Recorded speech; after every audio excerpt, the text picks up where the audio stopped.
I mean, I know already what this book is about. The theme is about. And this book is about it being a pleasure to burn. Yeah, Now, but there's that is so more many more than one to that. There's meaning to so much that. more than that. And there's Uh-huh. so much more than one meaning. It's just like the quote right before it of writing out on a, if they give you a ruled paper, write the other way. What that can mean, the little lines on paper when we were in school, which some of you kids don't even know what ruled paper is. And that's fine. That's lovely.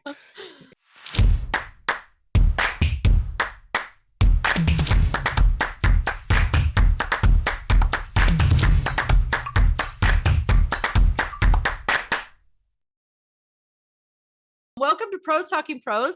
Troy and I are here to actually talk craft with you today. We've been kind of on the edge of like industry and kind of business lately, and we thought we would dig into some craft. And I love doing these discussions with Troy because Troy, of course, is the plot doctor and the plot dude. And I just we were just talking about this a couple days, Troy, about how we approach story and how we approach, Hmm. helping authors create and fix story. And it's just one of our passions. We really, really love doing this. So we're gonna crack open the vaults. And we're gonna dive into a book that's not really considered a new novel. As Troy just pointed out, this book is now at least 70 years old. Um, Yeah. and, and these are magical and terrifying and eye-opening, and some would have said prophetic, um, kind of pages that were written by Ray Bradbury some years ago, and his book Fahrenheit 451. I'm so excited to open this book. The first time I read this book, I will say my impressions, and I will share some of those as we're kind of going through the analytics of this book. But one of the things that I absolutely loved is the way it just kind of throws you right into the action right away. And that's kind of one of the things that Troy Hmm. and I wanted to kind of really kind of break down for you today. And that is kind of how to structure a first chapter that helps you really pull your audience in immediately and then hold their attention through the story, because there is some mechanics to that is very important to pay attention Hmm. to. So we're going to talk about those things, and this book is just not just any book. It's kind of been considered a cornerstone of speculative fiction, which is a genre that I actually really really love because it asks the question, what if? And it's definitely, there's things that happened in this book that from from Bradbury's future that he wrote, um, would be somewhat, like I said, in a way, so prophetic in that, it's kind of like Gene Roddenberry when he was writing about things about the flip quarter, what do they call it? The tricorder. Yeah. Oh, well, the Um, tricorder is the medical scanning one, but oh yeah, the the communicators. Yeah. communicators, the flip communicators and communicating wirelessly, Yeah. Just which that was, of whole course, a idea ridiculously outrageous idea at the time. You could at the talk to time. somebody without a cord, you know. Right. Right. We were Oh, out playing in the backyard we thought walkie-talkies were or amazing, and yeah, we were how start about playing with cups and string, how about you this? You know. could you could take someone's temperature just doing that, like those Hmm. kinds of things. You're like, Yeah, what? exactly. So, Gene Roddenberry just kind of had ideas, and then those ideas, of course, some of them came to fruition. And I think that's kind of the way that some can kind of look at some of the things that Bradbury writes about in this story and how we can kind of go, that's Hmm. eerie. But of course, he wouldn't say that it was prophetic. He would say that it was more, he was asking the questions like, what if? And this is, Hmm. like you said, Troy, this is kind of a relevant thing for today. I mean, you can kind of go back and Well, reread this book and and so part of this too is, first of all fiction should ask what if to a certain extent. to a certain extent. Like just let's just lay that out there. Is it should ask what if to a certain extent. And it should be kind of on that edge. But what's interesting about speculative fiction and in science is that science, the question you ask in science is what if? Right. Well, what if Mm-hmm. we were able to, and that is how you form a theory, and then a bunch of people get Mm-hmm. together and work on that theory, and all of a sudden we have something. Not flying cars yet. Freaking disappointed. Yeah, like George what is Jetson or whoever. yeah, or But what's going on with the Back to the Future, man? oh, Like, we should have a whole episode about flying cars because I can talk to you about why there's not flying cars. well, And the primary I reason can is because people cannot drive on the ground. So we right. certainly cannot trust them Can you to imagine be trusting them in airborne. the air? Can you imagine some dude going down the No. I-84 aerial corridor? No. They would definitely have to You be know, self-drivers. I They would mean, have to be there'd have to be self-drivers. self-driving, and once we have full self-driving, then I think Then maybe flying flying cars might cars will become happen. much more a reality. There's Yeah. some really cool, well, anyway, that's a whole different topic. That's a Let's not whole even go other topic. down that topic because so first of all, that's one of the things. The second thing is that the one thing I really want to emphasize about this book and other books where like analyze first chapters and go, okay, this is a prime example. And I like to do it in people's genre. If you are writing this particular genre, then and speculative fiction, this works in speculative fiction. Hunger Games works really well in YA and stuff like that. But it's what we're doing is we're introducing the characters in the world at the same time, but in such a way that Ray Bradbury is not telling us about the world. No. He No. is showing us the world through the eyes of two characters in the Hmm. immediate first pages who we really sincerely care about almost right away. And I think probably the ways this is going to work is we'll get through probably the first maybe 10 pages Well, yeah, of this chapter. what I've done is I've kind of broken down those different like those points, and then we'll just hit on those things that like because I could just bring up okay, the first thing that we're looking for Yeah. is this, and this is the next thing, and we can talk about what We'll I just hit pulled on those out, points. That's a yeah, and good what I idea pulled out and because what you pulled really out, because what I otherwise we could could get do is carried away. just, well, yeah, because I could sit and read this chapter, and some of Hmm. you would find that quite entertaining, and I appreciate that. That you just want to hear me read things, but that's awesome. That's not going to work. Um, but it's not going to work for this particular thing. But we could go through and just read things and point things out. Like if this is that amazing of a chapter. But the other thing is that I could still point out things that I Hmm. would have edited slightly differently. Now, this is Me from a too. modern editing Yeah. standpoint, but some things that I would have edited. But what I'm finding is that there's actually very little of that. Hmm. Like there's a lot of times in classics, I'll be like, oh, let's get it over with already. But Ray Bradbury was, in my mind, just an excellent, excellent writer. I think he was ahead of his Um, time a little bit too. he wrote very tight, Hmm. and and a lot of the pulp writers wrote very tight for the simple reason that that's how they got paid. Hmm. And Hmm. so it was really an economic thing. And ooh, that sounds oddly familiar. But Yeah. anyway, with today's world. But anyway, Yeah. but yeah, I So mean, this is just a master class in creating a first chapter that that really, introduces us to a world that this whole book is about, and to characters that this whole book is about, without telling. There's yeah. almost no telling, and it's So beautiful. it's beautiful. Anyway, It is. It's beautiful. So we're gonna break this down. I want you to encourage. We're gonna encourage you. If you haven't read this book, why? Um, yeah, this is how? mine. Yeah. You can see it's a I tad bit marked up. I want to show you Um, guys. This was the copy I bought after I graduated from school because I wanted a copy that I didn't destroy, and I have not oh, even bent the spine on it. So it is a pristine book. But then for the sake of this, I was like, oh no, here I go. So it's like I'm going crazy. I've gone back to marking it up. So I've got all my notes and stuff like in yeah, my margins. So this book is I'm gonna have to get another pristine because I am all about like, yeah. but it still looks I'm nice on the bookshelf. I will say this is yeah. probably one of those books that if I went to like a thrift store and I saw a like an older, more closer to first edition cover, I would pick that sucker up so fast. But I doubt there are Hmm. very many out there. But this was a good one. Yeah, Um, not that you can afford. No, So yeah, yeah.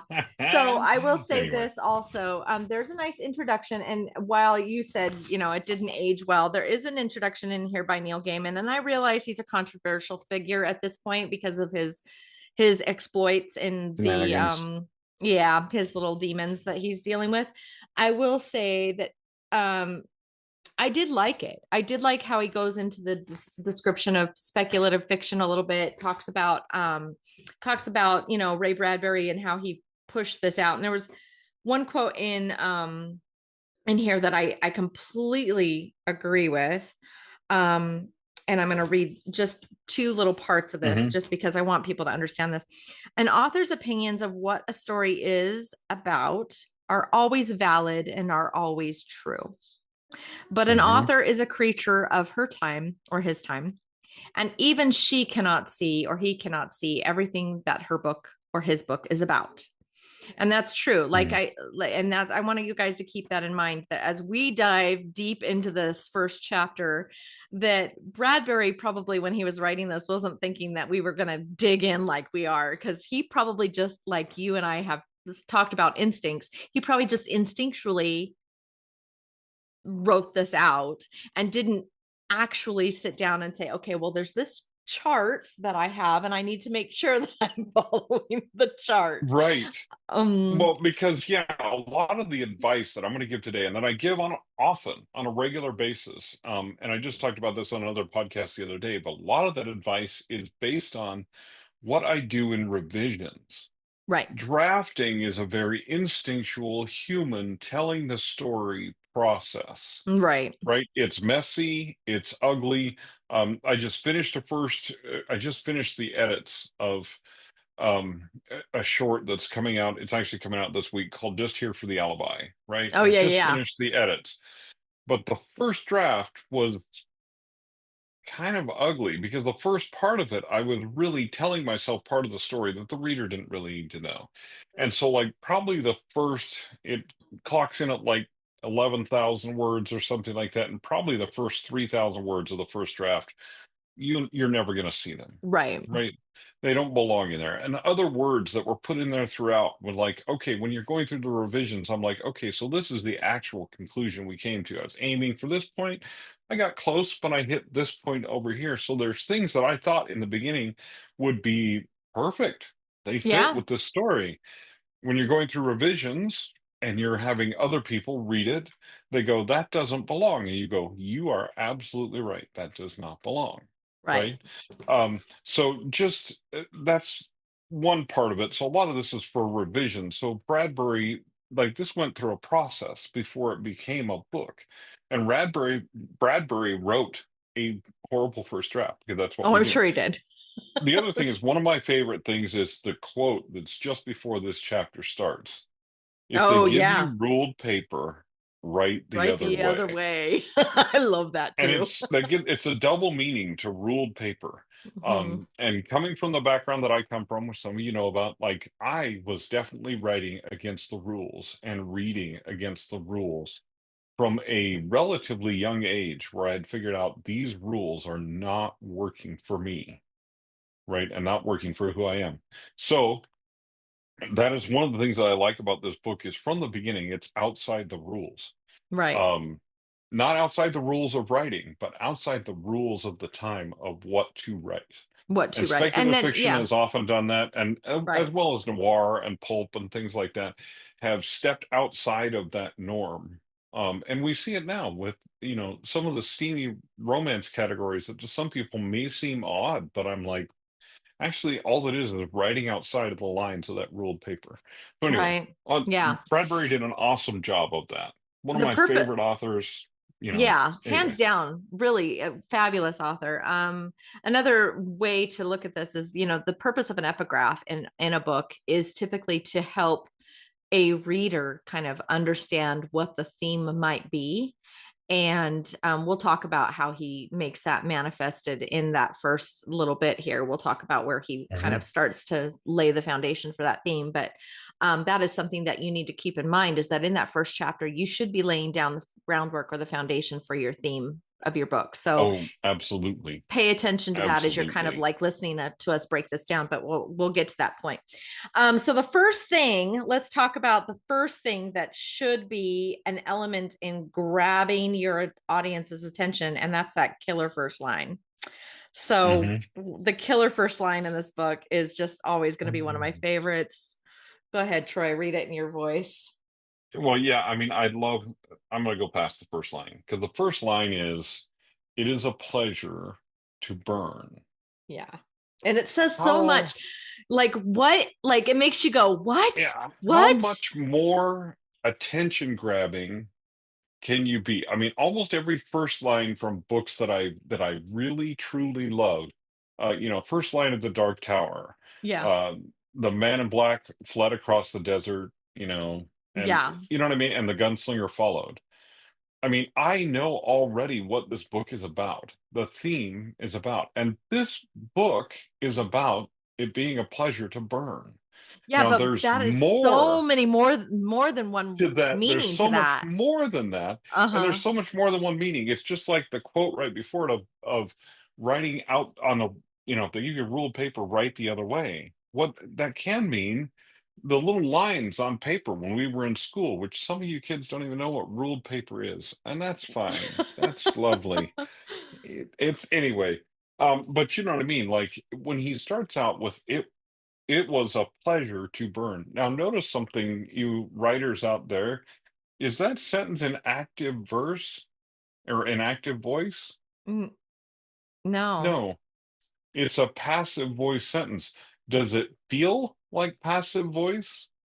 No. I No. don't think If I so. told you there was a to be verb in there and you started to look at it, you would go, "Oh, man, I wouldn't start a book with a passive voice sentence."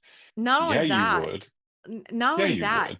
it was a pleasure to burn. Like, and the thing is that I love that the way that he sets this up. I mean, he talks about the different pieces of fire and how it works, but eaten, blackened, changed, like, and changed, he ended with changed, and it's in italics, which is very interesting to me because this book really is setting up a story about Montag, who actually does change. He has Right. the fire changes him.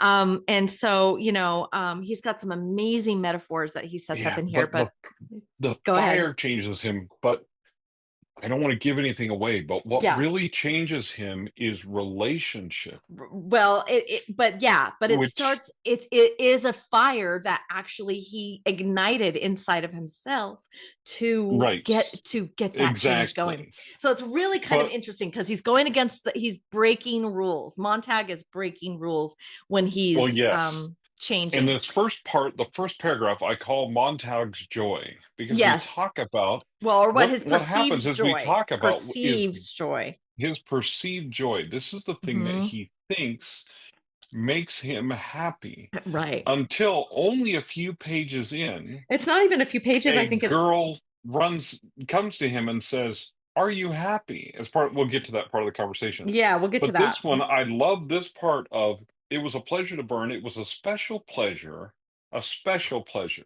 to see things eaten, to see things blackened and changed. Changed. I With the love that brass he novel in his fist, with this great python spitting its venomous venomous. kerosene upon the world, the blood pounded in his head, and his hands were the hands of some amazing conductor, playing all the symphonies of blazing and burning to bring down the tatters and charcoal ruins Ruins. of history. Love it.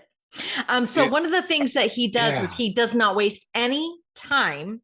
There's no time wasted here. We immediately know that that first line is shocking us into asking questions about what the heck is going on. So it creates intrigue, it creates confusion, it presents this contrast of finding pleasure in destruction, which flips the expectations of the reader to think that, wait, is he a good guy? Is he a bad guy? Because in today's day, to burn things is to destroy, and it's also seen as kind of like, why are you being so destructive, right? It's like it's not Hmm.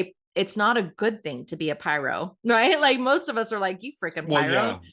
Well, So this and you, immediately grabs yeah, attentions. So and it's you an see, amazing way to set oh, that up. yeah, sorry, because you immediately see that he's not a normal fireman, because a normal fireman, water Well, comes out of yeah, the hose, he doesn't not even get, flame, you don't even hear that he's a fireman until later. until later. I think it's not until But when he he sets it returns to up the because he says with firehouse. his symbolic helmet numbered 451 on his Mm-hmm. stolid head, right? And his eyes all orange aflame with the thought of what came next. He flicked the igniter, and the house jumped up in a gorging fire. And so you're thinking, Why is he that setting sounds like a fireman hat, but it doesn't sound like what a or fireman yeah, I mean, does. I'll tell you where, because I was talking about how I had first impressions, right? When I was first read this book, I had zero idea of what this book was about. And I'm ashamed to say I didn't really read it until I was in college. Like this was one of those books that I Oh, skipped in high school. So I really didn't have exposure to it until high school. I had 1984, but I did not have this. And so this was like another, like as an adult, this was my first like real deep dive into speculative fiction as an adult. And one of the things that my first impressions was, oh my gosh, I'm listening to a story about a fireman that's a criminal. Like he is setting fire to hmm, houses. And yeah, it's not until later that you hear like that's what they that's what firemen do. that's That what okay, so firemen do. so now all of a sudden you're in media res, right? Like now you're meeting Guy Montag, right? You already he's already in the act of burning a book, like we are burning house, right? Burning books, burning houses. Hmm. And it doesn't explain why the fireman is burning down the house. We just know that that is what he does and he revels in it. And we are supposed to we're going to immediately know this is not the world in which we live today. So Right. it immediately sets that up. We are not, and there's no backstory, there's no explanation. Nope. You're not getting all of this. You're not getting all of this narrative to try to explain where you're coming from. It immediately thrusts the reader into that uncertainty and then having them be trusting your reader to figure that out. So Hmm. I love that Bradbury does this. Like he immediately sets us up Yes. perfectly. Well, yeah, because I love that at first we don't know what he's burning necessarily. Mm-hmm. Like it Mm-hmm. sounds like he's burning a house, sounds House like he's burning, but we don't know, like that it's we don't books. know until a little further on and not much further on. So that's the other thing about this is pacing. So like Mm-hmm. we see him getting home and walking out of the fire station, stuff like that. Mm-hmm. Um, Well, and not getting when he home yet. has That he's at the fire yeah, station. not He's even not he's home at the yet. fire station and we see his ordinary world, but how do we see it? Is that he jumps through the hole and he catches himself with his feet an inch above the floor. We Mm-hmm. know this is, if you know anything about firehouses and things like that, this is You a know. seasoned fireman. Mm-hmm. Like this is not a rookie. He knows exactly what he is doing. Right. But we have this odd feeling that the fire station is not the fire stations as we think of them. And when he, then when he talks further on, anyway, as he Yeah. goes through and talks further on. But I love the foreshadowing, and it's like foreshadowing like barely before the events happen when he says the last few nights he had the most uncertain feelings about the sidewalk just around the corner here. Yeah. Like, and you know what was interesting is I love this because it almost makes you go, does he know that? Is he aware that he's being read about? Like, it made me go Yeah. into this introspective, like, is he aware that we're watching his life? Like, what is it that he feels Hmm. watched about? Which is very interesting when you have a character that Yeah, like where almost is has like that a discomfort come come from? from, right? Yeah. Like So, I is mean, are we breaking the fourth wall by breaking mm-hmm, into his world? Because he hasn't really he's not addressing us as readers, so he hasn't broken the fourth wall, but it almost feels like we have, and it you feel almost does. almost like I'm I'm intruding. spying on this person. I feel like an Mm-hmm. intruder. But when you feel like an intruder in a situation like this, you almost can't help but keeping Keep reading. intruding, I know, because right? it's like when you drive by a car crash and you're looking and you're like, oh my Oh God, my there's a body on the gosh. ground. But what do? Do you speed Pe- up so you don't have to look at the body anymore? no, people are No, you looking. slow down so you can get a better look and understand the situation and Mm-hmm. understand what is going on there. Mm-hmm. Wow. Like, that's Yeah. amazing. So what we're doing is he's saying, I feel like I'm being intruded upon. We're like, oh, really? Let me slow down and Right. take a closer look, you Right. know? And it's He's it's amazing. Anyway, it's yeah. amazing. It was really good. So again, he's creating that puzzle. He's creating that intrigue, and it's pulling us deeper into Montag's world. Another thing is that he's not really relatable at this point. I mean, we're looking at Montag and thinking, if you're unless you're a pyro, excuse me, you're Mhm. probably not thinking, oh my gosh, this guy's an amazing, like, it's not that kind of intrigue that he's creating. He was creating this character that at this point should probably feel partly uncomfortable for you to want to know more about. He Mhm. sounds a little bit more like if he's taking pleasure in burning houses down, what that doesn't seem like a guy I want to be friends with. What's really great Mhm. though is about this time that you're starting to feel that he introduces the second character. He introduces Mhm. Clarice, right? Which is amazing. And he creates a beauty in the setting around her. When he Yes. introduces the autumn leaves, the whiteness So of her yeah, we don't even get a complexion. full description of her. And No. I love the other part is that he creates a what I call, like, it's like a micro tension in the meeting, in Mm-hmm. their meeting. So, like, in your book, you have major moments of conflict and tension, right? Right. We all know about those, and here's this moment, here's that moment, and all that kind of stuff. But the most beautiful writing has those moments of micro tension between the lines, like in paragraphs and in sentences and in words. So when we hear about him making the turn, someone has been there. The air seemed charged with a special calm, as if someone had waited there quietly, and only a moment before he came, simply turned into a shadow and let him through. It's a beautiful image that sounds a little creepy.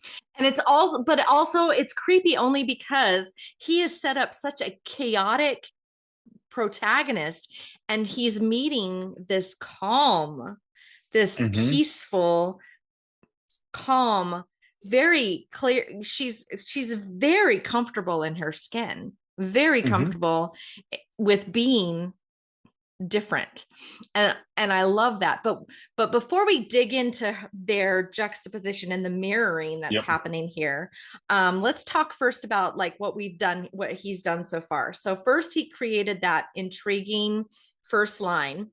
He created Hmm. the in media res. We're in the story immediately. We're already in the middle of this, the life of Montag. We're seeing his regular world and what he is a part of and what he does. He set up these puzzle of intrigue where we're kind of trying to figure out Hmm. what the world that he lives in and the norms that are happening. And so he's causing us as readers to question the reality that he's setting up. But then very much in introducing this compelling protagonist, which is the number two thing you should do, is introduce a compelling protagonist. He does exactly what you were saying earlier, Troy, probably before we started our intro to this video, which was shows doesn't tells. He is not Hmm. telling us anything about Montag. In fact, he only shows us Montag's like his characteristics on reflect, at one point I think he talks about the reflection of his irises in Hmm. in a certain point. I'm just vaguely remembering this. He talks about how he's kind of just, he's got a Hmm. fiery smile. You kind of get the Hmm.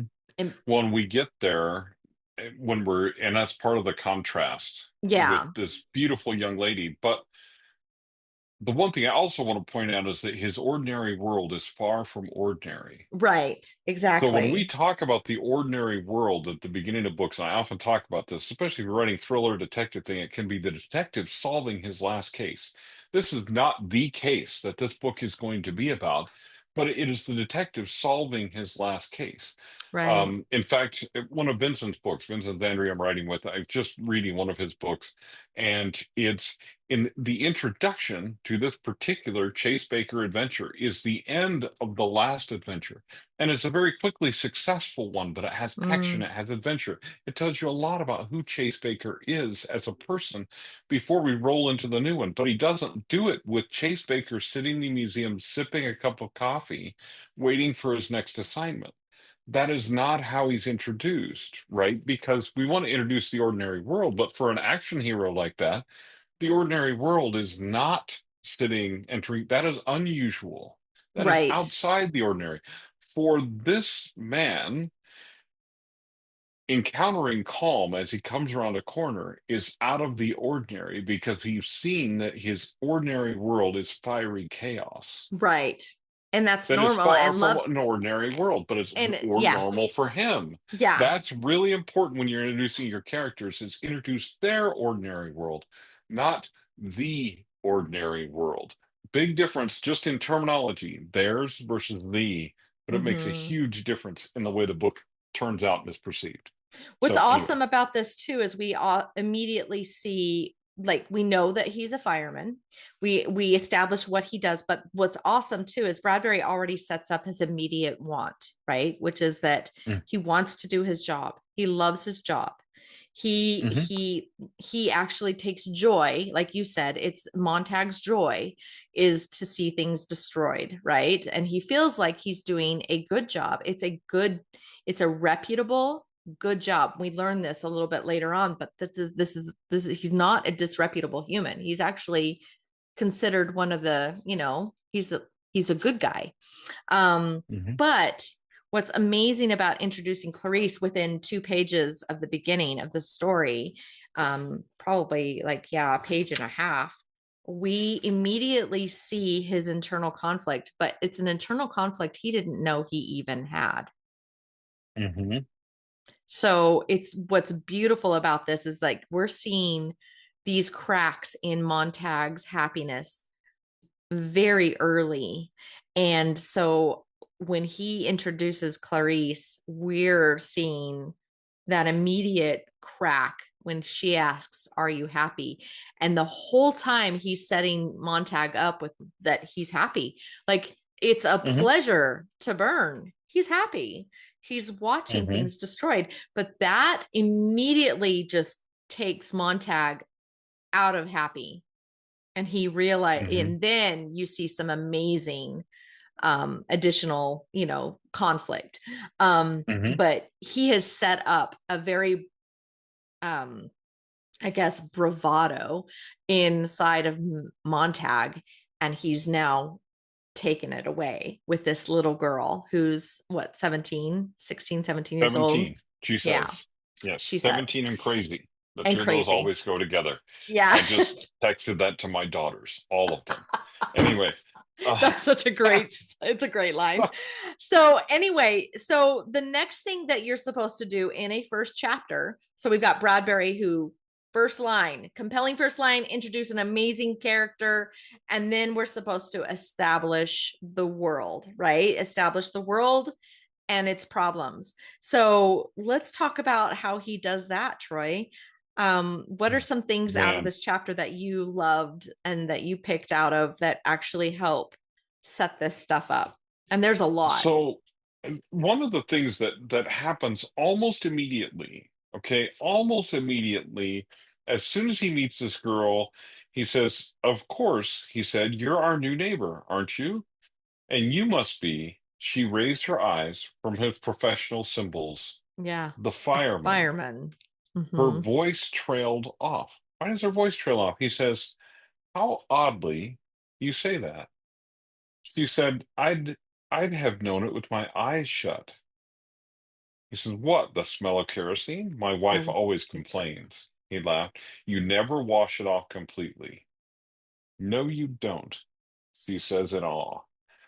Already we know he has this smell of kerosene about him, and you can't completely wash it off. And we're thinking, that doesn't sound good. That doesn't sound good, right? And then she says, no, you don't. And then he says, kerosene is nothing but perfume to me, but it's kind of after an awkward silence. And she says, does it seem like that, really? Like He she's questions the premise right right. That away. And he yeah. says, of course, why not? And she gave herself time to think of it. I don't know. She turned to face the sidewalk going towards their homes. Do you mind if I walk back with you? Introduces herself, right? Um, but he, You know to what I him, it love? seems unnatural. At Yeah. the I bottom of mean, that page, it she seemed even quite impossible so late in the year. so yeah, yeah. And but what I love is that like they walk a little while and she looks at him and says, I'm not afraid of you at all. That was my next thing. I'm not afraid of you. And I'm not he afraid of was you. surprised. Why should you be? Why would you be afraid of me? And Yeah. she says, so many people are afraid of firemen, I mean, but you're But you're just a just a man man. after all. And it's like, oh, she just took him down a peg. She just like dissed him a little bit Mm-hmm. without there's not a deliberate angst here. There's a very underlying, just like she's just stating a fact, But also that you sets up know? the world a little bit, right? Because Hmm. you would wonder why would people be afraid of firemen besides the fact that he's burning stuff down, but he looks at it as a civil service, right? He's doing his civic Hmm. duty, but she's telling him like people are afraid of you. Like, do you not know that people are afraid of you? And he sees it, well, I'm just carrying out the I'm just doing the my job. I'm just doing my job, Just doing my like job. yeah. So you were seeing like this establishment of a world that is not quite the same as what we have going on here. Hmm. So and that's all done in It this introduction shows with Clarice. it shows his imperfect perception of the world. And one of these is like in the following paragraph, her face turned to him now was fragile milk crystal with a soft and constant light in it. It was not the hysterical light of electricity, but what? It was the strangely comfortable and rare and gently flattering light of the candle. Mm. One time, as a child, in a power failure, his mother had found and lit a last candle, and there had been a brief hour of rediscovery of such illumination that space lost its vast dimensions and drew comfortably around them, and they, mother and son alone, transformed, hoping the power might not come on again too You know what soon. I totally highlighted this whole thing you just read. One of the things that I said is this is giving us his origin, possibly his love for fire. But Hmm. also the thing that's weird about this is that it shows us that the love that he has for this flame is actually linked to his mother and in a place of restoration, not destruction, because they were Hmm. restoring light in a power outage. I find it very interesting that this is that just it sets up the juxtaposition of those two reasons to have a flame. You know what I Hmm. mean? But it is also giving us backstory without telling us it's a backstory. This is Yes. giving us so much information about Montag and Oh. his reasons for being who he is. And there's a beautiful moment coming next because Ray Bradbury tells us exactly how old he is. But Yes. how does he do it? Do you mind if I ask how long you've worked at being a fireman? Since I was 20, 10 years 10 years ago. ago. He's 30. Yeah. How did we do that? We did, first of all, Ray Bradbury made us think about it a little bit. We had to do a little bit of math, right? Just a But little it's bit. simple math. It's Mhm. simple math. But he didn't say, I'm hi, you're 30. 17, I'm 30. Yeah. Because the way we learn her age is she says, well, she said I'm 17 and I'm I'm crazy. My uncle crazy. says the two I always go together. Yeah. So there's not an ordinary moment in here where one of them just says, I'm 30, I'm 17. We don't get that, which is beautiful. And of course, It, what follows that is another introduction of the world, the world. because we say, do you ever read any of the books that you burn? And he laughed and said, that's against the Against the law. law. So yeah. So now we know, first of all, we know he's burning books, right? We Hmm. didn't necessarily know that until now, but she asks a question. But the question is not, do you burn books or something like that? Do you ever read any of the books that you burn? And he laughs and says that would be against the law. Now we know that certain books are against the law, that burning them is his actual job, and that of course he's not reading them. But what's implied there is that she has read some of the books that he burns. Yeah. Like, we don't know So that for sure yet, but we're hinted already right there that there's part of the conflict of this world and between the two of them. yeah. It's beautiful. So It's well done. beautiful. And Anyway. yeah, and we're not getting told this stuff.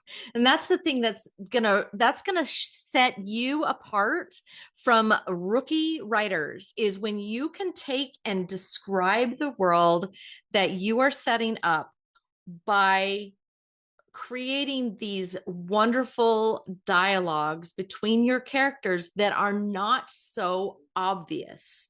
And that's the thing when we're Hmm. in a normal conversation, and this is what I always coach my clients when I'm talking to them about their dialogue. Is I ask them, would you naturally have that conversation? Would you naturally say that to that person? Like that doesn't make sense Hmm. to me that you would naturally say that. Um, because if he knows her and she knows him, then you would say something differently. And that's the same thing here. These are two characters that aren't acquainted beyond this first conversation or this first interaction, but they are both existing in the same world. So they have the Right. same world norms, which means they're going to not, she's not going to say something like, how do you feel about, burning the Yeah. book? You know How do what I you mean? feel Like, how about do you feel burning about burning books, books? Mr. Fireman? Yeah, like No, she's it's not not going going to to be that happen that obvious, way. right? So make it natural. And that's what's beautiful about Bradbury here is he's making these conversations be the clue droppers, right? Because it's coming out in a natural way. He's not giving you a bunch of narrative paragraphs that just fill in the Oh, void, which is not yeah. exciting, not interesting. Yeah. He's Skip keeping it all those. interesting. Right. Skip it. Have the Skip all those. conversations. And we're Well, not getting oh, Clarice's complete backstory. We're not getting Montag's complete oh backstory. no. We're getting things in pieces We're as getting we need them. snippets because Mhm. we learn, first of all, what's beautiful is like, so the bottom of that page, bottom of page 5, if you have this particular edition, you get the hint that she reads books because he says that Mhm. would be illegal, but you get the hint that she reads books. And then, um, I wrote she's down like, sets oh, of the course. stage. Yeah. So It this sets the sets stage, the but stage. immediately at the top of the next page, he continues the stage by saying, she walked a little further, and the girl said, is it true that long ago firemen put fires out Out. instead of going to start them? We know solidly we're not in our world, right? And Hmm. he goes, no, houses have always been fireproof. Take my word for it. Take my word for it, right? And she says, strange, I heard that once long ago houses used to burn by accident. They needed firemen to stop the flames. He laughed. And then, anyway, so it keeps going So on. this Um, part, this particular section of this part of the chapter, I put sets up the genre. Like mhm, right here on page 6, which is actually page 6, you know what genre you're in. mhm. If you And don't know earlier, if you haven't guessed earlier, then here because this you is get slapped with it here. that wait, it was the past that they had houses that burned down and firemen put fires out. So now we know we're in the past, they're in the future. And this is a what if, definitely, right? Like Hmm. where are we going with this? So we know we're in an alternative future, which is Hmm. awesome. And Bradbury didn't have to say it was the year 2027. you know, Yeah, like exactly. you're not getting nailed down with a time that outdates itself. And that's the thing. One of the things we were talking about, floating cars and stuff like that is Back to the Future. We all love it. I know and love it very much. My kids are like true disciples of Doc and Yeah. his wildness. But and And you know we Calvin Klein. yeah, Yeah. we all know Calvin Klein and Ronald Reagan was the president. Like, it's all funny. But like, we laugh because we live in a future that actually has gone beyond that, and so the dates Hmm. that he went to the future even are past and don't like that, that's completely wrong. But what's the problem with all of that is that it's completely wrong. Like, the future in that movie now is not the future. It is our past, and it's not matching up. But this doesn't get outdated if you think about it. Right. I mean, it could at some point, but It houses would all have to be fireproof, right, right. which And for many reasons does not happen. But anyway, and there's no and so dates. there's And so many things. there's no And dates. there's not a lot of technology that can be outdated, No, there's right? some. There's a little bit. There's I mean, some, but but not too much. not too But much. I love the thing of, because this is like a future predicting thing, right? She talks about how I sometimes think drivers don't know what grass is or flowers because they never see them slowly. Yeah. I love Grass is a this. green blur. And she says, my uncle drove slowly on a highway once. He drove 40 miles an hour and they jailed him for 2 days. Isn't that funny and sad too? And he says, you think too many things. But here's the thing about that. The speed limit on the freeway out here is 80 miles an hour now, Right. right? Out towards my house. I live out in Mm-hmm. the sticks, for those of you who don't know, and about to get a little stickier, I think. A little more sticky out in A the little more sticks sticky further. in the sticks. But anyway, but the speed limit on that highway used to be 55 miles an hour. Yeah. Mm-hmm. And not really that long ago, when I was a kid in the 70s, 55 was the national maximum speed limit. What? In fact, I wrote an opinion speech for speech class in high school in my junior year when they were talking about how the national maximum speed limit was actually illegal. And they were talking about the ways to do away with it. And I agreed with them that it was illegal. It's actually Mm-hmm. unconstitutional. Anyway, we're not going to go down that road. But what's interesting about that is if you went 40 miles an hour on this highway out here right now, and you were not in a farm vehicle, which we have some farm vehicles out here that do that, but they don't do it for very long and they stay on the You shoulder. But if you would were get a going 40 ticket. miles an hour, you would get a ticket. Now, you wouldn't get jailed for 2 days, but you would get a ticket, You would if right? you were belligerent. Especially if you were in the left lane Right? of I-84. I mean, if you're in the left lane of Eagle Road in Boise Mm-hmm. going 40 miles an hour, you're practically going to get run over because no one, that we talked about that a couple weeks ago about slowing down in the business of publishing, Mm-hmm. and it applies to other areas of your life too. Maybe Right. just slow the Bleep down. down. Mm-hmm. Like we were just talking about that in searching for houses. Like, slow down. It doesn't have to be fast. And it's like you think too many things. And she says, I rarely watch the parlor walls or go to races that are the fun parts, so I've got lots of time for crazy thoughts, I guess. I mean, just she's got lots of time on her hand because she's not rushing around like everyone else. She's not She filling her said, bet I know brain. something Mm-hmm. else you don't. There's dew on the grass in the I morning. love this line. I love this line.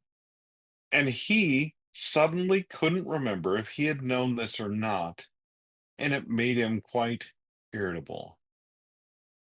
And if you look, she nodded at the sky, there's a man in the Man in the moon. moon. He hadn't looked for a long time. Mm-hmm. He's in a hurry. He hasn't slowed down. He hasn't looked at these things. All of a sudden, this girl comes into his life and, like, is making him think about slowing down. and You know looking what's at those things. funny? It's I love that's this the so conflict. much. That's the conflict. And this Anyway. is what's beautiful about this is it's perfect for our day too. Like again, this aged very well because today we have this problem. And I'm sure Hmm. Bradbury probably thought that they had this problem back then too, because things were going faster, the cars were going faster, the TVs were getting Hmm. bigger, and things were Yeah, getting the parlor more. walls. Yeah, Yeah. yeah. So things were getting a little bit and I'm sure Bradbury was going, what if, what if, what if? And I, think about this a little bit, and I'm jumping ahead a little bit because we learn about Mildred and how she's got those shells caught stuck to her ears all the time, right? And Hmm. I'm constantly with my seashells on my ears. But I was thinking Hmm. about this and how we are constantly filling our brains with data, data, data, data. And how many of us do stop and slow down and pay attention to the man in the moon and try to think through things and engage those healthy analytic skills, and think critically about things, like Clarice is trying to get Montag to notice here. And it's not that he's Hmm. without intelligence. That's not what she's questioning. She's Oh questioning no. his ability to actually recognize things that are part of this life experience. And I love that because sometimes I think, as humans, are doing that today where we're constantly forgetting. And as a good example, I was going to bring this up. I had a good friend that came through and he rides motorcycles, rides them very fast. And he likes to go very fast on his motorcycle. One of the things that he's kind of jumping into this camp about is this whole idea that we never landed on the moon and the earth might actually possibly be flat. And he's like, and I know it's because he watches too much damn TikTok, right? It's not because he's Hmm. actually an intelligent human, because he's graduated from high school. He's not dumb, but he is involving his brain in so many other noise, so much noise, that he's not stopping to slow down and actually engage his brain. And so one of the things I said to him was, when's the last time you looked at the moon? And he looked at Hmm. me and said, what? And I said, if you look at the moon, especially on a night when it's not full, you'll know what shape this world is. And that's all I Hmm. said. But that's basically like what Claire, and this is long before you and I decided we were going to have this conversation, but Hmm. that's why the moon conversation, like her little moon comment, hit me so hard just this last week, because I was like, oh my gosh, yeah, look at the moon, Well, people. yeah. Like Look at the last night, moon. so my friend Jim Lambert came to my house last night, and I Mm-hmm. get a video call from my girlfriend from work. Because I mean, she can't always. She's in a prison. If you've Mm-hmm. been listening to this for a while, she's in prison, so she She's doesn't. not They in don't let her prison. out. She's They a let her out prison for good guard. behavior. She's she's a corrections officer. she's a But anyway, corrections so she officer. calls me though, and she says, "Hey," she does a video call, and she says, "Hey, there's something in the sky," and I'm like the sun, because of course, I'm giving her You're crap a about it, smart and she's aleck. like, "No." She's like, there's something in the sky. People at work are looking at it, stuff like that. You got to go out and look at it. So, of course, Jim and I go outside to look at it, and it's a weather balloon. But at first, it's hard to identify as a weather balloon. Mm-hmm. Like you just know that there's something weird up there in the sky. And I'm ready to, instead of say, take me to your leader, that type I'm like, take our leader. Just, it's okay. Just poor go ahead. Trump. Anyway, Everybody picks on anyway, poor Trump. so yeah. Orange, you gonna grab that guy? Oh, oh, that's terrible. Oh, I'm it's so terrible. sorry. Okay, sort of. I'm only sort of sorry. Okay, but anyway, but the point is, we went outside and we're looking up at that, because I'm saying, okay, because I'm asking your questions. Where's the moon? And I'm like, which direction are you looking from where you are, so I can look the same direction, see if we can Mm-hmm. see the same thing. Is this thing between us? What's going on with it, right? And so we find this thing in the sky, and we spend a significant amount of time looking at this thing in the sky and taking pictures and videos and trying to understand What what it this thing is. is. We're looking up right? Instead of looking down and looking around and doing that type of stuff, we're actually thinking, right? We're actually engaging with nature and the world around us. This, Holly and I are going camping this week for the exact reason we wanted to go a couple of weeks ago. It didn't work out. And we're like, we're in the middle of things that like we could easily make excuses for not going, Yeah, because right? but it's We've got important we've to got house slow things, we've got down. other things going on, but nothing critical is going to change in the next 3 days. And if it was not meant to be anyway. Right. So we will be back on Thursday, and the Yeah. world will not end because we were out of cell range for a while. Yeah. And I'm going to use the time to actually write a story that I've been working on and to finish writing it because I'll be in the mountains and I can't get internet service and I don't want to. Hmm. Instead, I want to write this story, right? So there's a lot to be said for slowing down because what it does to your mind is what's happened to me is as I've slowed down and said, okay, I'm going to take my time and finish these things that I'm writing that are important to me. And even when I'm doing other things, it's not always about speeding up. In some things, it's about working more efficiently. But what I'm finding is that speed does not equal efficiency. Right. If speed Or produces an quality. inferior product that you have to then go back and fix, then the speed wasn't worth it, Right. right? The speed didn't really give you anything at all. Right. So anyway, so all of that being said, anyway, that's what we're doing. So when you said that, like, and when she said that, like, when's the last time you looked up? We looked at the moon. And when she said there's dew on the grass in the morning, and I'm like, I am eternally grateful that I have a dog because I go out and feel the dew on the grass Me every too. morning. Me too. I'm like, I Love it. have tomato plants out front of my house where I don't have an automatic watering system, Hmm. which means I have to go outside and water them and pay attention to them and nurture them Hmm. because I have to. Anyway, all that being said, that beautifully sets up this world as a hurrying, rushing world. I always think of when I read this, I thought of Shawshank Redemption, when the Oh old guy yeah. gets out Hmm. and it's in Everything goes it's so fast. everything. He goes, the world got itself in a big damn hurry. And I'm looking at those old cars and that old vision of a city and going, that man would not know what to do Yeah, with today. today's world. Hmm. I don't remember where we were, somewhere, and some dude was honking because people were taking too much time. At And the I was light. like, what? Like, first of all, where do you think you're going? Yeah. That there is such urgency. If you're bleeding, if your wife is pregnant or about to have a baby in your truck, honk away, my friend. But for whatever you're trying to do and whatever you're trying to go and there's nothing that's that important.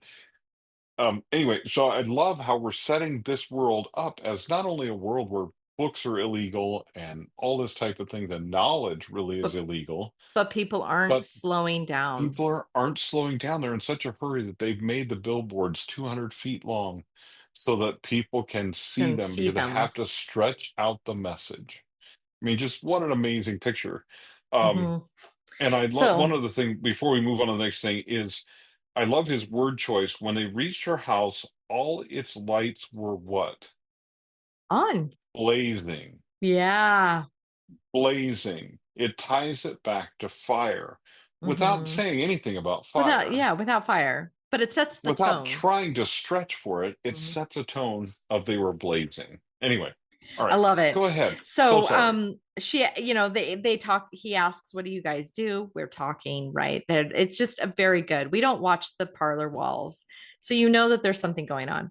But one of the things that I love is, and we'll get a little more tidbits as we read more along, but you'll see that there's wall-sized TVs. There's Mhm. seashells that, you've constantly earbuds for constant noise that you're getting, right? The speed obsessed stuff, the hostile society in a way, like nobody stops and Hmm. talks to each other. So it was odd that Clarice and him were having a conversation going down the street, like she gets Hmm. looked at as odd because she slows down and she talks to people. Um, I think she even brings up that at school or something, she Yeah. gets looked at She funny. says, my mother and father, oh, just my mother and father and uncle sitting around talking. It's like Hmm. being a pedestrian, only rarer. Yeah. Yeah. There's nobody out walking. Being a No, pedestrian is rare. is Anyway, rare. Yeah. yes. That's, So oh, the anyway. flaws that are set up in this world building is amazing. But one of the things that I love about it is that he sets up a world in which everybody is very, very, that's the word I'm looking about. Everyone is comfortable, but they're comfortable with being numb. They're comfortable with being oblivious Hmm. to these things that we shouldn't be oblivious about. So their people are disconnected from each other, from their relationships, and you see that immediately when they separate and he walks into his house and he looks for that connection with his wife, and she is staring blindly at a ceiling, and she has her earphones on and she's breathing but barely, and he can't wake her up. She is not responding to him, and Hmm. he kicks the bottle of pills with his boot and Hmm. realizes she has taken a full bottle of pills, and he has to, like, there's this moment of like, oh my gosh. And so what that immediately does is you see he goes from I'm happy burning things down to am I happy to my wife is so unhappy she just tried to kill herself. It is an Hmm. amazing shift that happens within 10 pages, folks. It takes only 10 pages for his smile to go from this fiery smile Oh. to he felt his smile slide away, melt, fold over, and down on itself like tallow skin, like the stuff of a fantastic candle burning too long and now collapsing and now blown out. What an amazing image Oh, of yeah. that smile just not. And the And we've next all, line, yeah, darkness. darkness. He was not happy. He was not happy. He said the words to himself. He recognized this as the true state of affairs. And the And the darkness way he line. describes that bedroom when he Oh walks yeah. in the Oh my bedroom gosh. door is just phenomenal. And so, and like, and Just really quick though, just, darkness. What an yes. absolute opposite of his mom and him in the light, Hmm. looking at that candle. Yes. Just the happy light, darkness, sad. He's happy. He's not happy. Amazing. Amazing. I don't Well, even know if Bradbury knew he did that. I'm betting he did, but still fabulous. I'm thinking that he did because he took a lot of time when you listen to him talk about the writing process. He took a lot of time Mm-hmm. in the revision and the choice of words, which Mm-hmm. is another thing. Now, I will tell you, there are modern authors who do this, and there are modern authors who do not, right? Right. And you can tell the difference in the quality of their writing and how much it grabs you and Mm-hmm. immerses you. I just finished reading a historical called Beyond the Ragged Edge of Night. I'll have to get you the author because I don't Okay. remember. I'll look it up and I'll put But it in the description. it was a World War II type story. Fantastic story, extremely well done. And it was the senses that were used and the way they were used were so well crafted that you found yourself just like immersed Immersed. in the story.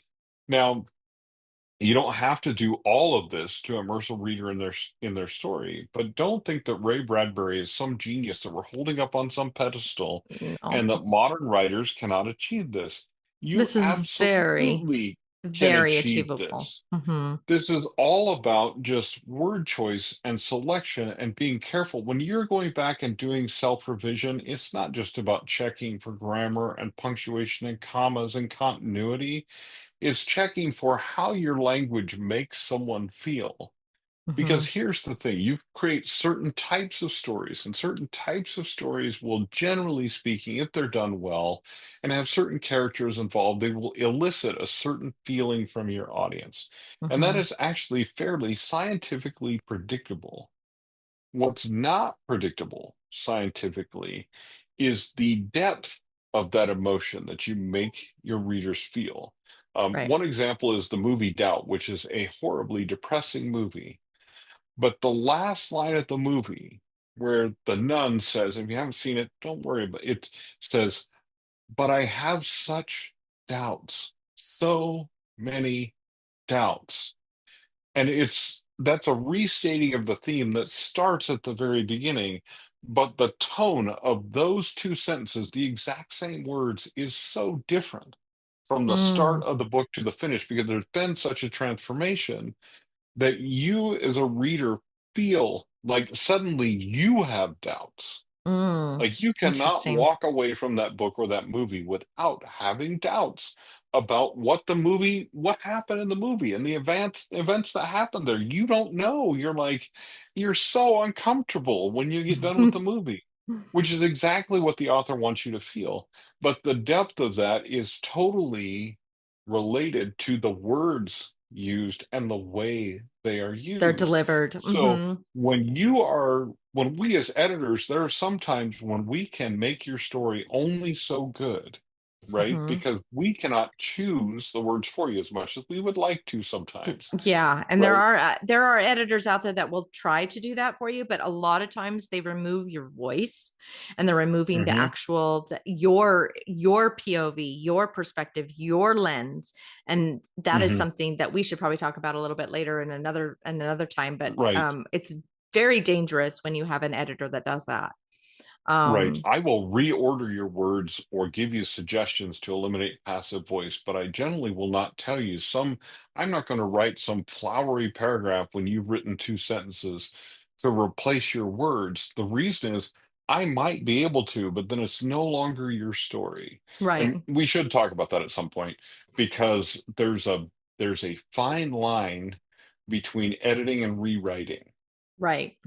And we Hmm. are not supposed to rewrite. We are supposed to edit, Yeah, and I right? doubt Ray Bradbury's editor changed Ray Bradbury because you can pick up another Mhm. Ray Bradbury book and still hear his cadence, You'll his hear his syntax, voice. his voice. So Yeah. it's definitely interesting. But anyway, so in the establishing the world and its problems, there are things that you want to do. You want to set up the orientation of the story, right? You're going to set up like the setting. You're going to set up the flaw of the status quo, right? Like what is going Hmm. on in this world that's wrong that will create that conflict for your main character. And then you're going to hint at the theme. And what's beautiful about this is, and I put this the theme, where did I put that? He hints the theme. Basically, the theme of the story is, this comfortable with being numb, and what that means. But it's actually just about understanding that the setting up of these, noticing the world in with Clarice's eyes and slowing down and thinking for yourself and making those connections with humans are are more valuable than life because Hmm. it, and he sets this up immediately, especially with Mildred and her willingness, or it's almost like an oversight for her. I mean, it comes out that she didn't purposefully, at least not in our lens are we going to know that she purposefully took these pills, but that she just mindlessly took them because she was Hmm. trying to numb whatever she was trying to numb, and she didn't realize she was taking so many. And the next morning when she woke up and she had had a basically a blood transfusion and they'd woke her up, she was hungry and she couldn't figure out why she was so hungry. It didn't even occur to her that she had nearly died the night before and that he had stopped it. Hmm. But what's interesting is that he sets up more deaths later on. I wrote it in the margins here. But he says that, um, oh, let's see, I wrote it down here. I want to say it's further along, but basically Hmm. the violent norms are, um, Clarice said something like, sometimes I'm ancient. I'm afraid of children my own age. They kill each other. Did it always used to be that way? My uncle says no. So she's asking, like, why are the kids killing each other? Wow, that's kind of something to be said for Hmm. today's world. Why are kids killing each other? Just read a story recently about, some girl who wanted boys to fight over her, and the one shot the other, and there are 9 kids now being arrested in connection with this death. Hmm. And these are kids, guys, they're not even adults yet. But very interesting. I can't remember. Oh, here, on page 13 he talks about, he's talking to the operator about getting some help, for Mildred. And while they're Oh while yeah. they're giving her the new blood, he says, we get these cases 9 or 10 a night. They got so many. Starting a few years ago, we had this special machines built with the optical lens, of course, that's new. The rest is ancient. You don't need the MD case like this. So now they don't even have doctors that take care of these cases anymore. They're just handymen that come clean up the problem and then come help, Yeah. And give the blood, they just do a blood transfusion a blue because tra- it's pretty yeah, normal for it's people to pretty. need one. I mean, just Um, we get a and lot of these cases. It's it's just interesting that really interesting. what she's trying to escape from, the reason this parallels so much with our world today is what she's trying to escape from is boredom. Or lack of connection. She, calls Yeah, her kind of. TV family her family. She's Yeah, living in a it's an make believe absolute, well, and world. I would argue, this is my argument. I'm going to stick by this. And this is difficult for me because sometimes I am not, as we were talking about yesterday, I'm not necessarily the best friend in the world, Yeah. right? Yeah. Sometimes And a it part of that is takes because effort. it's my fault because it takes effort to connect. And I have become busy in that Hmm. makes it difficult to take that time to connect. But I would argue that for many people, boredom, it does come from a lack of connection. And what they're seeking with drugs, with watching TV all the time, with With playing video games, likes with and likes and follows. follows and all that stuff is what they're looking for is genuine connection. And I will just say flat out that connections, social media connections, are 90% of the time hollow and They're hollow. empty, right? Vincent and I, like, we've met only a couple of times, right, in Hmm. person.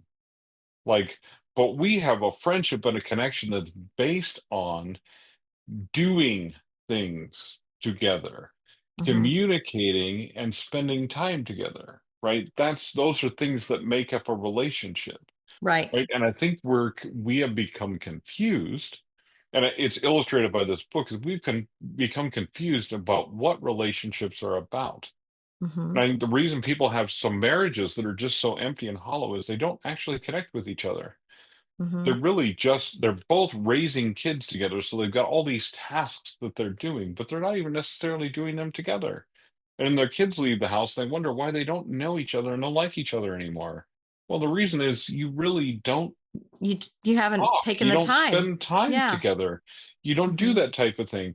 And this is what's interesting is his wife not knowing what she did and then immediately asking for another fourth wall TV. It's Right. $2,000. And he goes, well, that's We're a still third of paying my for the third annual one. salary. Yeah, we're still You paying for know, the that's third one. ridiculous. We're paying for the other one. And like, why would you need another television? But we walk into people's houses and like deliberately, I don't have a TV in my office as much as I would like to have one sometimes. to watch Premier League while I'm working. So sometimes I have to watch it on my phone because I need to watch soccer and I've got work to do. But anyway, but I mean, I don't have one in my office. Like we don't have one in our bedroom. We don't have TVs Yeah. placed strategically Hmm. so that it forces us to read books and talk to each other and spend time together instead of absorbing ourselves in screens all the time. Now, the danger of that is we have these smartphones that are just delightful Oh, and we you just can doom carry them with scroll. you. We Yeah. can sit next to each other and doom scroll. And the danger of, so those of you who read books on your Kindle app on your phone instead of having a dedicated reading device, the danger of that is that you are failing to fully connect with the book because you have options. Hmm. You have options in front of you, and if that notification pops up, you can swipe up and silence that notification, or you can follow it and go to, because like I have a couple stories that I need to read. We're doing another Kickstarter called True Romance. If you're a dark romance author out there and you're interested, we'll have information for you soon. Fun. But we already have a really hefty slate of really great authors. And one of them has sent a few stories, said, which one of these do you like? So I can do something with the other ones, right? I've been putting them off. So I've got to go read those. So what am I going to do? Well, I can read them here in my office, but if I do that, am I going to be fully engaged with the stories? No. So if I put them Hmm. on my Remarkable and go read them somewhere else, I'll be more fully engaged with the stories and really understand what it is that I'm looking for.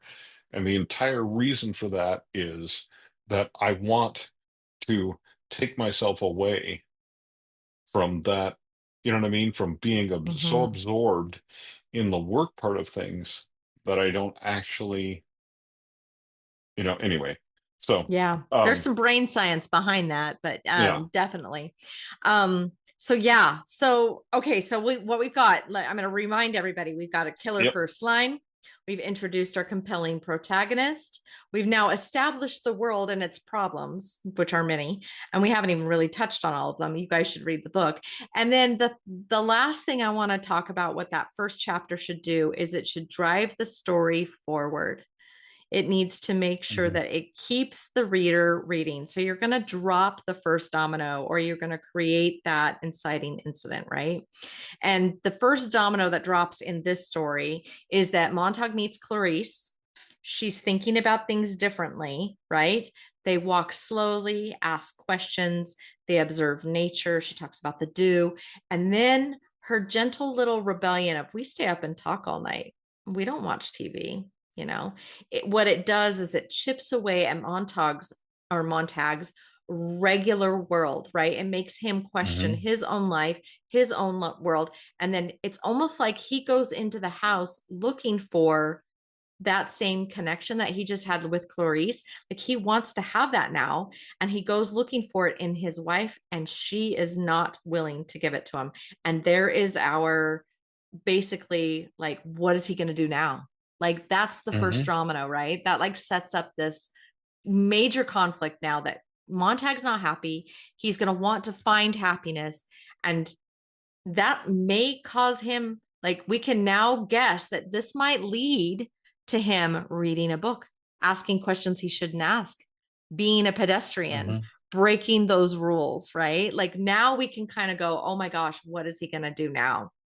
And so hmm Clarice is giving us the conflict of Clarice versus society, right? Clarice versus the numb, right? So her society, she becomes the mirror of society, of the numbness that is happening. And what's funny is a couple pages later, we read about Montag. I always say Montag, but I don't know. Some of you guys might yeah, call him Montag.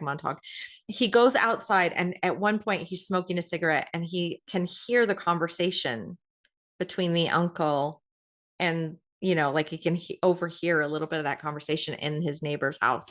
He can hear them talking. And it's almost like one of those moments where he's looking for something, but you don't know what, he hmm doesn't even know what he's looking for yet. So there's some detachment there that he's now being aware of that he had. And it's really kind of interesting because Mildred's overdose kind of leads to now Montag waking up a little bit. And you kind of see that the rest of the world is going to start noticing this soon too, because when he goes back to the firehouse the next day, we get introduced to another bit of technology, which is this hound, and the hound reacts to Montag in a way that Hmm. freaks him out. And it's just one of those things where you're like, oh my gosh, Montag's already changing, you know? So Oh it's yeah. interesting. I love this. Like, oh man, I love when they're out in the rain, and Yeah. which is like page 19 and 20. It's not even that far No. into the book. Yeah. Um, And yeah. When she and tells him then to open his mouth and look up. yeah, because she says she licked her lips and says rain even tastes good. And he says, "What do you do? Go around trying everything once?" He asked. Sometimes twice. She looked at something in her hand. What have you got there? I guess the last of the dandelions this year. I don't think I'd find one on the lawn this late. Have you ever heard of rubbing it under your chin? Right? And she does that. And he's like, What are um, you doing? Yeah, like he's he's like, kind of like, what? "What are you doing?" And then here, before she could move, she put the dandelion under his chin. He drew back and she sighed. "Hold still." She peered under his chin and frowned. "Well," he said. "What a shame," she said. "You're You're not not in in love love. with anyone." And obviously he gets him upset and all that kind of stuff. And then she talks about, the psychiatrist thinking, telling him that she's thinking, but not telling him what. And then she Mm-hmm. goes, "You've forgiven me, haven't you?" And he said, "Yes." He thought about it. "Yes, I have. God knows why. You're peculiar. You're aggravating, yet you're easy to forgive. You say you're 17? Well, next month. How odd. How strange. And my wife 30, and yet you seem so much older at times. I can't get over it." Yeah. And then further down the page, "No one has time anymore for anyone else. You're one of the few who put up with me. That's why I think it's so strange you're a fireman. Just doesn't seem right for you somehow." Exactly. Which I completely, mean, like you said, it kind of sets up that whole yep. unsettling what And is then happening with this him. last part of, and she ran off, left him standing there in the rain. Only after a long time did he move. And then, very slowly, as he Mm, walked, he tilted his head back in the rain for just a few moments and opened his mouth. mm-hmm. Anyway, um, oh, anyway, but all of that to just be the beauty of this is, and this is the other thing that we probably should talk about is it. This is the first chapter, and it It's sets not even up, the full, yeah, it's not even the and not full even the full first first chapter. full first The chapter, and it full first sets up chapter the is 65 story pages. and sets up the book. But here's the beauty of like this and like A Prayer for Owen Me and these books that are Mm-hmm. just my favorites. The Illustrated Man, also by Ray Bradbury, one of my favorites. Um, right, but all of these have the same thing in common is that they start strong and that they stay strong. Yeah. Like the writing stays strong, the story stays strong. What you're doing is you're setting up your reader and you're making a promise. We talk about this all the time about the Mm-hmm. promises that you make in the front part of your book that you need to fulfill in the later part of your book. And that's partly related to plot, but it's also partly related to the quality of your writing. Mm-hmm. You're promising me something when you write up front. You're telling me how you write. You're telling me how you tell stories. And you need to keep that throughout the book. And you need to keep that promise to me, right? If you start in a certain style, you need to stay in that style, right? And you need to use these same tactics throughout the book that Bradbury does so amazingly well in this book. Hunger Games does so amazingly well through the majority of the series. Mm-hmm. We can talk about that later, right? But how there are always failings at some point in every Right. work that you can analyze. But all of that being said, is in this particular book, like Bradbury, all throughout has just this strong voice, these strong characters, Strong and tone this and a same strong theme, theme. Mm-hmm.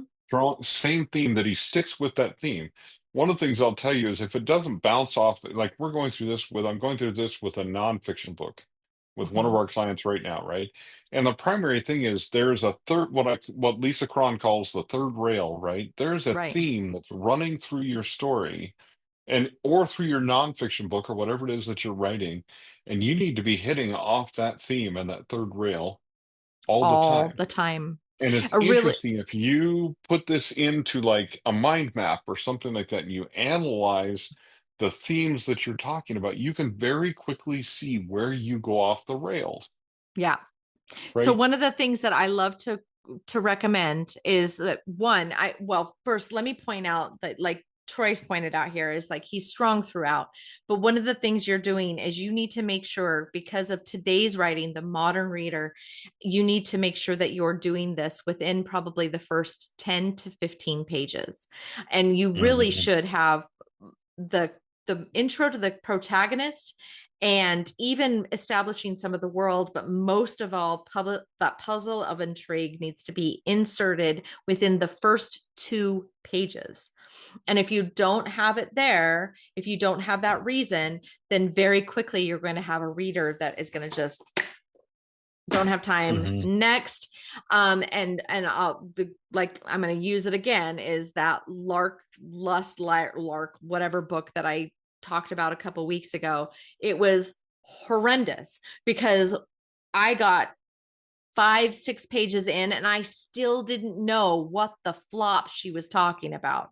Like she'd introduced so many different Hmm. archetypes, so many different questions, so many different themes, so many different, like, I was like, what is she doing? She is like bouncing all over and it was like she was trying to throw everything into the blender and turn it on before I even understood what I was reading and who the story was even about. So you need to make sure Hmm. that you stay focused. And like Troy said, this theme, this idea, I used to do this with my thesis statements when I would write essays, is I would write my thesis statement before I wrote anything else.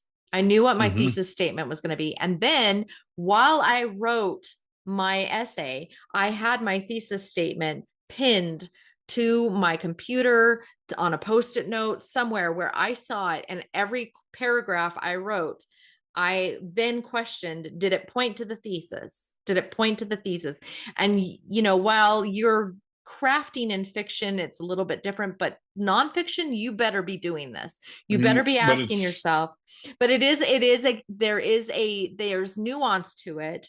It's not as it's not as precise and pointed. concise as an essay, but you still need to make sure, like you said, that theme is part of what you're crafting. And you can do that with your chapter. You can ask yourself in your chapter, did my chapter one point to the theme in some way? Did it take my protagonist toward or away from their end game? And did it move the character closer to their arc in the arc that you're setting up? And you need to make sure that you have a point to each chapter. And Yeah. Ray, which every encounter he has with a character, every scene that he sets, he is moving Montag through that change that he Hmm. makes. And A you have to character transformation. that transformation, that old Montag to new Montag. And you need to ask yourself if you're doing that throughout your story. It's important, it's vital, and especially in today's time and today's reading environment and today's modern reader, they don't have the patience to follow you through 15 pages of narration that don't do anything but set up your backstory. It doesn't make sense to them. Right. They're not going It to be doesn't make interested. sense at all. And No. it's so, and I'll just give some examples. I'll shamelessly plug and give some examples of my own Mm-hmm. books. So one of them is Unreadable for you that are visual. Here's the book, Mm-hmm. right? That I wrote with CJ Anaya. And basically the story from the beginning is a redemption story. But you know almost right away that this is an enemies to lovers romance. You don't have to Mm-hmm. read the blurb or anything. You know almost right away from the tone of the book. And you know throughout the book that it's a redemption story. Harper, the main character, is looking for redemption. She accused this rich family of corruption, and they basically got her fired. And so she's like, first of all, I want to prove that they're corrupt. Second of all, I want to get my name back, right? Because they've shamed her name to the point where she can't get a decent job, Yeah, that's right? nice. And so it's a redemption story. Typewriter Repair Shop is one of my old stories, but it's been around forever. But everybody just loves that story, and because it's about a writer, I like writing about writers from time to time. And essentially, it's a story of, do you control the story, or does the story control you? Mm-hmm. That's And interesting it's too. that's the story, right? That's the theme. Now, I love. everything in that book is all related to that theme, because I know generally, I know from the beginning my big what if, the big what if about that book. You know, Mm-hmm. Ray Bradbury's like big what if about this book really is, What if what we if got, connection is yeah, the we got thing too that we are distracted. missing? Mm-hmm. We get What if, so distracted that mm-hmm. we don't connect. And you talk about a book that's timeless and hits right off the third rail of today, but also has hit so many times during history. It's not even the theme about books and banning books and burning Mm-hmm. books and all of that kind of stuff, which is why this book gets banned very often in Oh school yeah. libraries and stuff, because of the themes of the book, right? Which is ridiculous, because this exactly what the book is asking is what we need to be asking all the time. How Becca Syme talks about questioning the premise when it comes to everything. And we do that Everything. often on our podcast. We're questioning the premise of publishing. What if? And what is next? And do you really have to do that thing? Is There, that there, true? there's a, well, I just come fresh off of a writer, and I'm going to call her underrated. While she has, some ways to go in terms of like her writing style, I think she's really done a really good job with both her first chapters on both of her books. One, but like you said, she captures the readers right away. One of the things she did in her first book is, the first book is this girl is like watching, this man that she loves prepare to say I do, and it's not her. And you're immediately like, Oh, oh, oh my gosh. Like she goes into this like love story that they had this wonderful summer, that he loved her, and he'd watched him say I do to some other woman. And now oh, she is now alone. And then the other one, the sequel that she just wrote was amazing. She started the first chapter with a tornado, and she's watching this woman fight for her life. oh, And so you're immediately like thrown right into this, like, oh my gosh, both times. Amazing. So yeah, it pulls you in immediately, sets up the world, sets up the character, sets up the conflict. You immediately are invested in what's going on. And she doesn't do it with narrative, she does it with action. That's important. But one oh, of the things, to speak to what you were saying about, like, how Becca talks about, like, writing this narrative, that, or writing stories that make an impact, and that have something to say.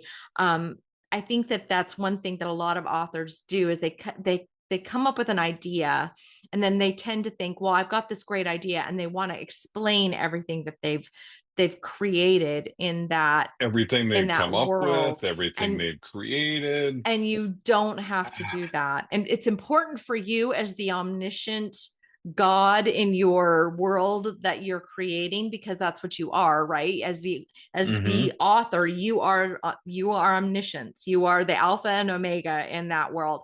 But the reader isn't you. The reader is the protagonist. The reader is along for the ride. So you have got to remember, they don't know everything, and they don't need to know everything. If we knew everything in Hmm. our life, what's going to keep us from getting out of bed every day if we already knew the end of our story?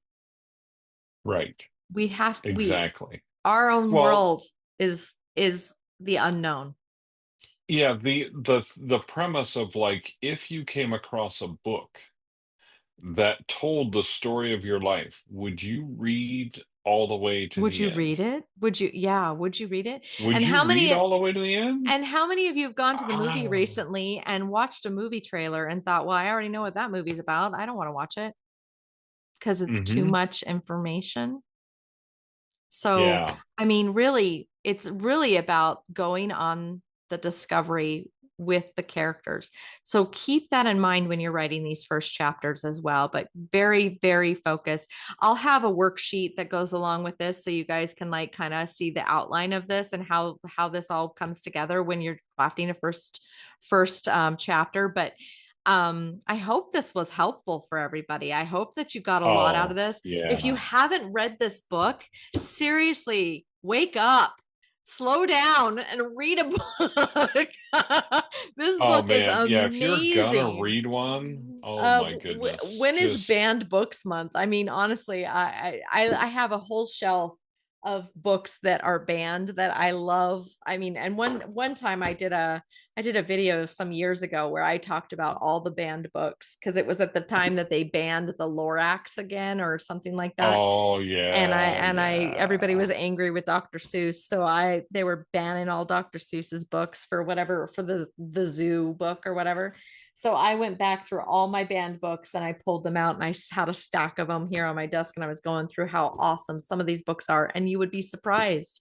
Shel Silverstein's been banned a couple times. Oh gosh, I have a lot of them. Of course, the Harry Potter books have been banned multiple times. Dr. Seuss now. Anytime I see a Dr. Seuss book, I buy a Dr. Seuss book now.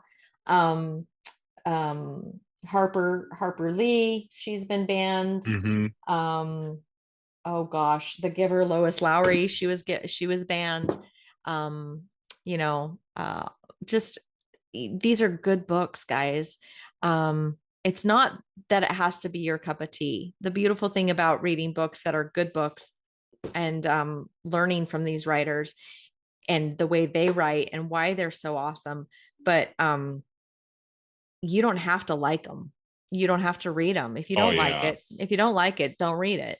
But shutting people down that have a voice and have something to say is pretty interesting. And I see more of it today than I've ever seen as a kid growing up. The people shutting Hmm. down voices that are different from theirs, and it's always surprising to me who's shutting people up. I'm always like, wait, aren't you supposed to be liberal? Like, oftentimes, like, and like the book banning thing that happens across the Yeah. country too. I'm like, wait, aren't you supposed to be the protectors of free speech? It's so interesting to me how people jump the lines of principle because they are in a lane of horses that are running down a track that they don't understand why they're even running. So my challenge to all of you is when you don't understand it yourself, do what Clarice says. Stop, look up at the moon and take a minute to Hmm. think about it for yourself, Oh, please. yes. Please um think for yourselves. think for yourselves. But I Hmm. can't say enough about this book. I love it.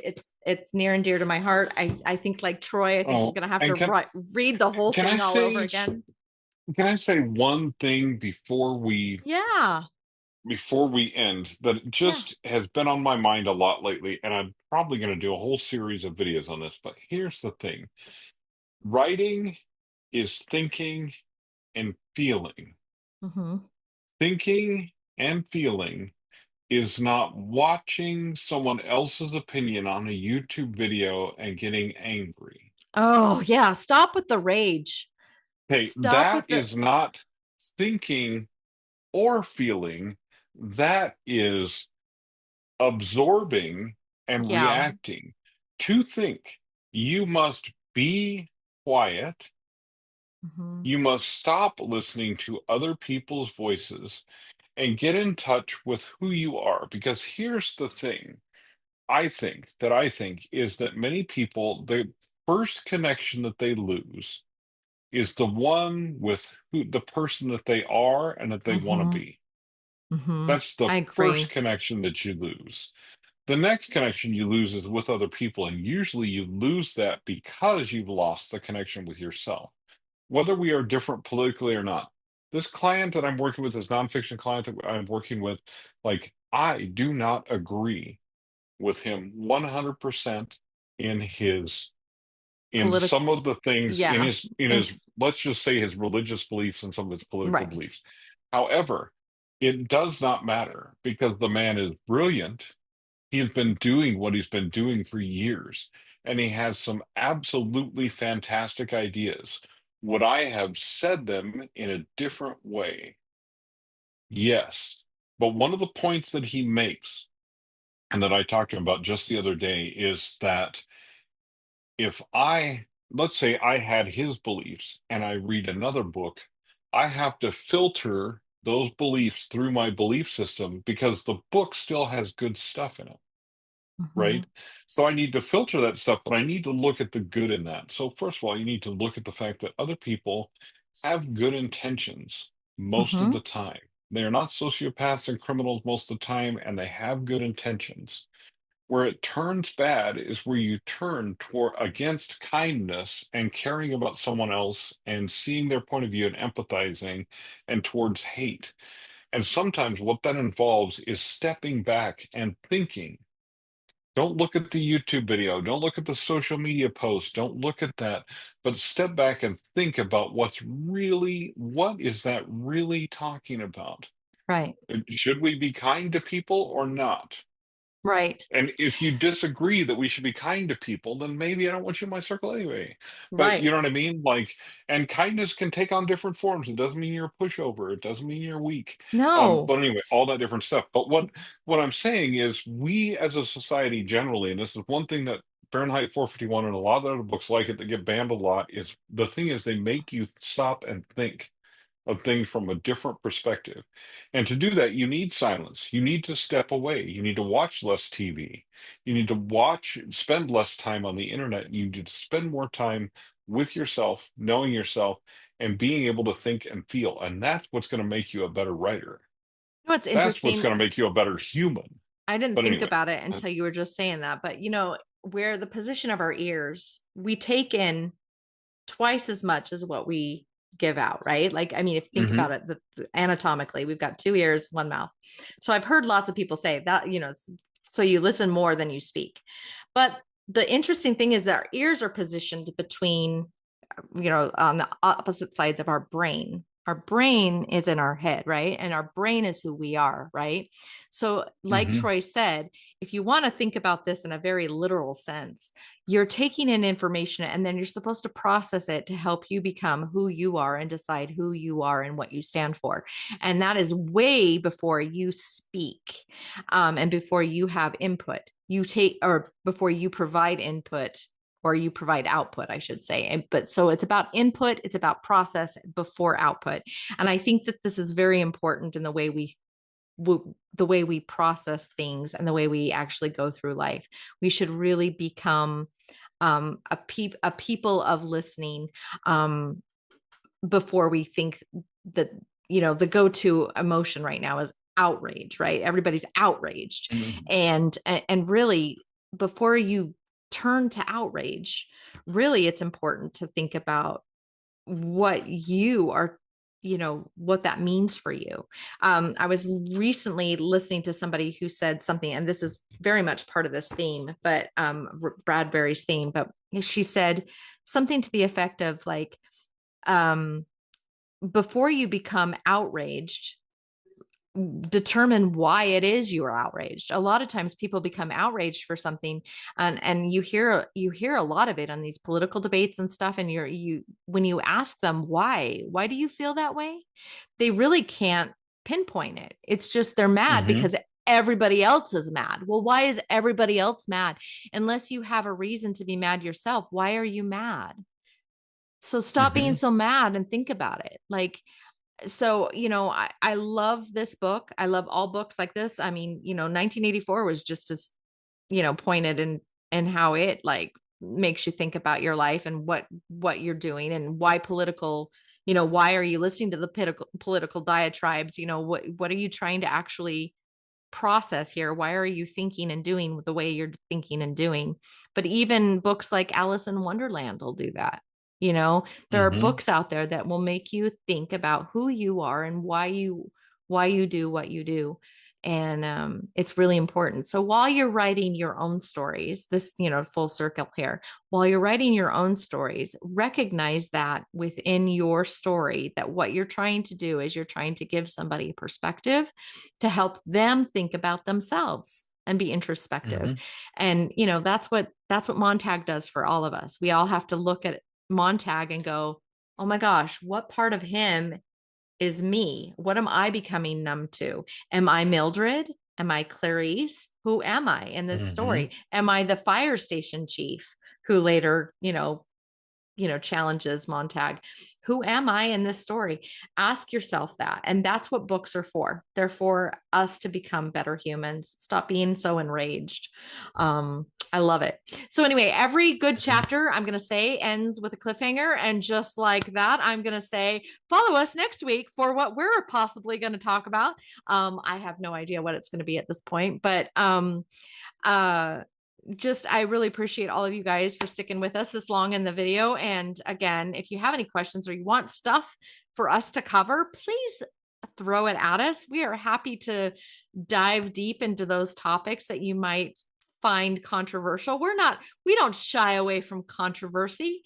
So yeah, throw us some ideas Yeah. if you want us I to cover some things. actually, what I love is that last week we talked about AI and Mm-hmm. AI movie making and stuff like that, which is an area of great controversy for a lot of people.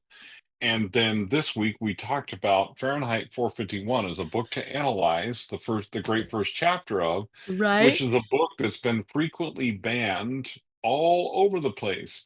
And so I really like the fact that, first of all, we lean into controversy, but also that we don't lean into controversy for controversy's sake. You No, know, no. this is just this is what's happening in the world today. And this is also just a great example of craft. Whether you agree with Ray Bradbury or not, I mean, there's other books we could undertake, Ken Follett, Pillars of the Earth, all that kind of stuff, Yeah. that would be exactly the same way. Like, you may not agree with the book, but you can't tell me it's horrible writing.